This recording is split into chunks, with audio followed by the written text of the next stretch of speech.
Merhaba arkadaşlar, kanalımıza hoş geldiniz. Bugün sizlerle Türk televizyon dünyasının genç yaşta parlayan yıldızlarından biri olan Afra Saraçoğlu hakkında özel ve akıcı bir metinle karşınızdayız.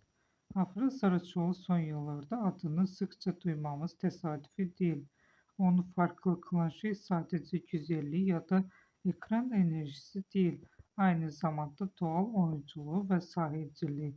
Kendi sözleriyle kendim olmaktan vazgeçmediğim sürece doğru yolda olduğumu hissediyorum. Bu cümle onun kariyer yaklaşımını çok net anlatıyor. Genç yaşta oyunculuğa adım atan Afra Saraçoğlu kısa sürede dikkat çekmeyi başardı. İlk projelerinden bile ekran karşısında rahat ve doğal bir duruş sergiledi.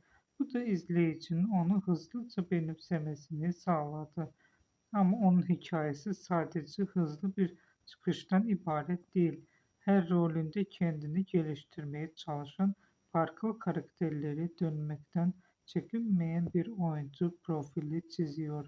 Romantik sahnelerden dramatik anlara kadar geniş bir yelpazede performans sergileyebiliyor. Ve belki de en önemli özelliği şu: abartısız yolculuk. İzleyici onu izlerken oynadığını değil, yaşadığını hissediyor. Tabii ki magazin dünyası da onu yakından takip ediyor. Özel hayatı, sosyal çevresi ve projeleri sık sık gündeme geliyor. Ancak o bu ilgiye karşı oldukça dengeli bir tavır sergiliyor. Ne tamamen göz önünde ne tamamen uzak. Kendi çizgisinde ilerliyor. Peki onu bu kadar konuşulur yapan ne? Belki de doğallığı, belki de genç yaşa rağmen gösterdiği profesyonellik ya da izleyiciyle kurduğu o samimi bağ. Bugün geldiği noktada Afra Saraçoğlu sadece Türkiye'de değil, yurt dışında da dikkat çeken bir isim haline gelmiş durumda. Dizileri farklı ülkelerde izleniyor. Hayran kitlesi her geçen gün büyüyor.